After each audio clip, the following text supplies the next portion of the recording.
वो तो बहुत बड़ा दुख होता है। कभी क्या था, गांव में रौनक थी, गायों थी, भैंस थी, मनुष्य थे, हंसी बुलाना, मतलब बांटना, लेना देना। आज कहाँ है? किसके पास जाना है? माने आदमी को दिल ये कहता है कि मैं किसी से बैठने को जाऊं, पर जाऊं किसके घर में जाऊं, वहाँ तो ताला लगा है ही नहीं कोई। तो दिल झुक जाता है, हर काम में झुक जाता है दिल। बहुत ज़्यादा। हाँ, दुख छोड़ी आ क्या सुनाऊं? हर चीज़, सब चीज़ बुआरी तो नेत न देण से सब चीज़। हम जलम या का हम मेरे हम जब आते हाथ खुले तो अब बैठ भी तो जरूर। उम्र के इस पड़ाव में अपने बच्चों से दूर उत्तराखंड के सुदूर क्षेत्रों में घरों को आबाद किए ये बुजुर्ग वीरान होते गांवों की दिल और धड़कन दोनों हैं। बचपन से लेकर बुढ़ापे तक इन्हीं पगडंडियों से जीवन का सफर आगे बढ़ रहा है। पहाड़ों में जीवन वैसे ही कठिन रहा है और उम्र के इस पड़ाव में यह मुश्किल भी होता जाएगा। लेकिन सवाल जड़ों से जुड़े रहने का है तो भला इतनी आसानी से कहां पीछे छूटेगा। नमस्कार, हिमालयन हाईवेज के एक और एपिसोड में आपका स्वागत है।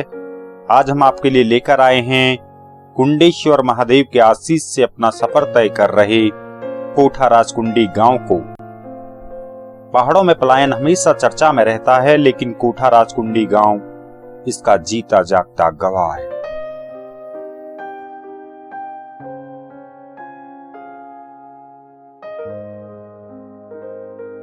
यहाँ मतलब और जहाँ वो ऊंचे पहाड़ दिखाई दे रहे हैं, तहाँ से बांस से लेकर, घास से लेकर, गाय से लेकर, भैंस से लेकर, खेती से लेकर कम से कम एक ट्रक 80 कुंटल तो आलू होते थे हमारे।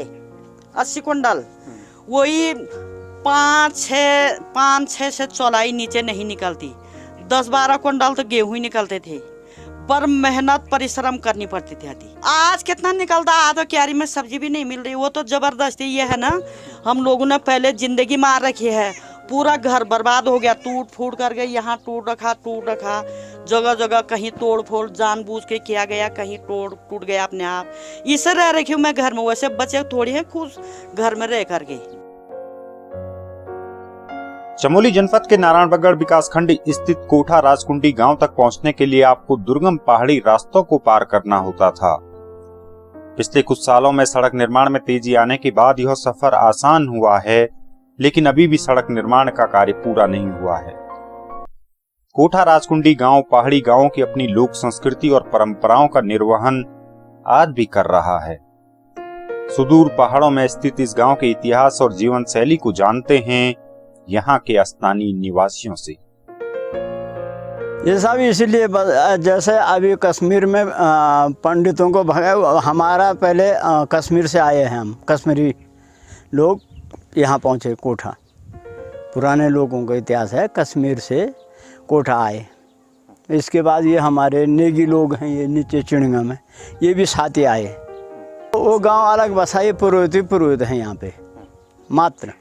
जो ये अनुसूचित जनजाति हैं तो ये बाद में आए, जब हमारे यहाँ काश्तकारी का दिक्कत हुई, वो बर्तन का ना, तो ये सनकोट से लाए इनको, तो इनको यहाँ बसाया गया। गांव का इतिहास है, ये हमारे गांव का जो नाम है वो कोठा शब्द से कई लोग मेरे हिसाब से अपरिचित हैं, तो मैं उसका आपको एक अर्थ कह लीजिए, या जो पुराने ने हमको बता रखा है, जो विद्वानों ने बता रखा, कि किसी भी मंदिर का या घर का जो अंदर का गर्भगृह होता है उसको कोठा बोला जाता है। तो इसलिए यहाँ का नाम कोठा पड़ा। तो ये पुराने लोगों ने हमको बता रखा है कि कई लोग इसमें आने के लिए मतभेद हैं कि भाई ये है, तो मेन मूल नाम ये यहाँ से पड़ा है। कोठा राजकुंडी गांव में भगवान कुंडेश्वर महादेव का मंदिर स्थित है। गांव के ऊपरी हिस्से में स्थित इस मंदिर का अपना इतिहास रहा है। साल भर यहाँ बड़ी संख्या में श्रद्धालु मनौती लेकर आते हैं और महादेव अपने द्वार पर आए भक्तों को कभी निराश नहीं करते हैं। मंदिर में स्थित शिवलिंग के नीचे हमेशा पानी रहता है, इसीलिए ही महादेव को यहाँ कुंडेश्वर महादेव के नाम से पहचान मिली है। तो अन्नपूर्णा महाराज को स्वप्न मिला कि हम यहाँ पर गदेरे में हैं, हमारा गदेरे के बगल में थे, यहाँ पर गंदा पानी आ रहा है, हमको ले चलो। और जब इस स्थान पे आए तो बहुत ही वजनदार हो गए। और वो अपने अचला में, हमारा जैसा ये कफन है अचला है, उसी में लाए और यहाँ पर आए तो ये भारी हो गए। फिर यहीं पे वो रख दिए हैं। उनका स्वप्न फिर हुआ कि हमको यहीं पे स्थान दो। उस समय यहाँ के पुराने लोग पत्थरों से इस मंदिर को बनाए थे, इसलिए कि ये कुंड में रहते हैं ना, बराबर आप देख रहे हैं। यहाँ देखिए जल भरा हुआ है, हाँ बराबर। और ऐसा भी नहीं है, जब जल चढ़ने लगता है तो इसमें चाहे जितना जल डाल दिया जाए वो चल नीचे चला जाता है, ये जल रुकता नहीं है। ये अब भी जल रुका हुआ है।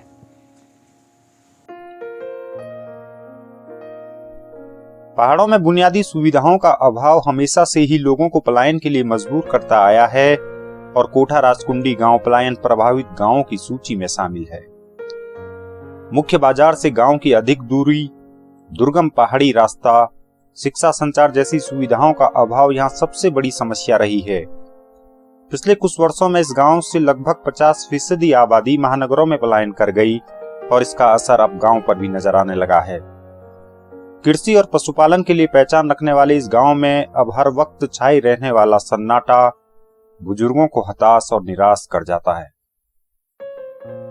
आते थे सब खुद लाते थे, जैसे हम तो नौकरी से भी घर आते थे तो अपना बोरी बिस्तर वगैरह बांध करके अपने हम ये पीठ में लगा कर हारमोनी से आते थे हम ऊपर को, तो खुद लाते थे हम स्वयं। जैसे कि किसी आदमी ने कोई पैसा उसका इकट्ठा किया या फलाने किया तो वो अगर अपने गांव में लगाता, थोड़ा विकास में करता, थोड़ा कोई दूसरा करता तो उसकी विकास गति आगे बढ़ जाती।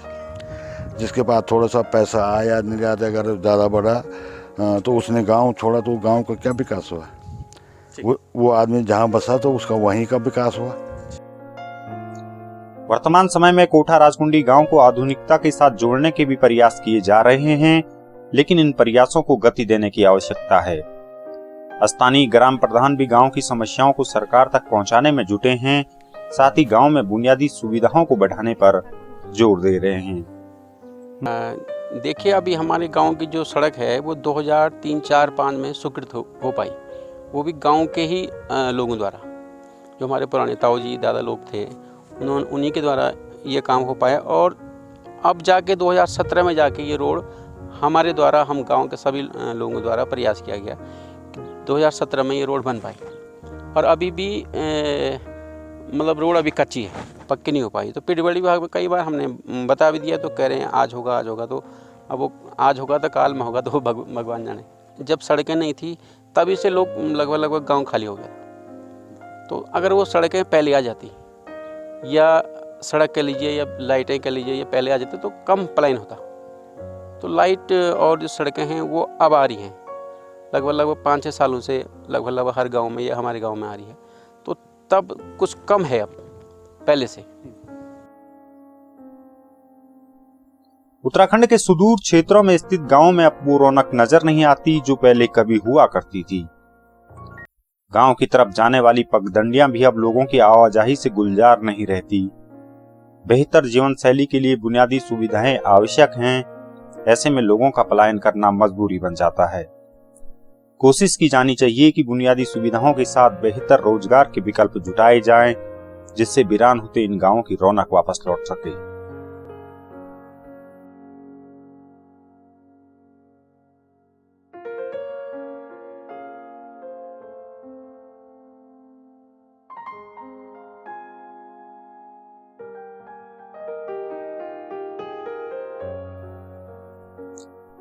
उम्मीदें इंसान को हौसला देती हैं और इन्हीं उम्मीदों के सहारे पहाड़ों के अधिकतर गांवों में बुजुर्ग अपना जीवन जी रहे हैं। गांव को जाने वाली सड़कें धीरे धीरे आगे बढ़ रही हैं और इन्हीं सड़कों को देखकर घरों में अकेले रह रहे बुजुर्गों की उम्मीद भी बढ़ रही है। पगडंडियों का रास्ता मुश्किल रहा हो, लेकिन शायद ये सड़कें बच्चों से मिलने के लिए आसान राह बना दे।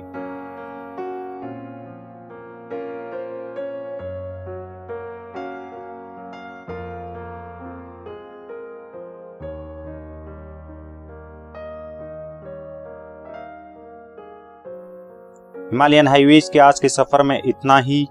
जल्द ही एक नए एपिसोड के साथ हम आपके बीच आएंगे। आपको हमारा यह एपिसोड कैसा लगा कृपया कमेंट कर अवश्य बताएं।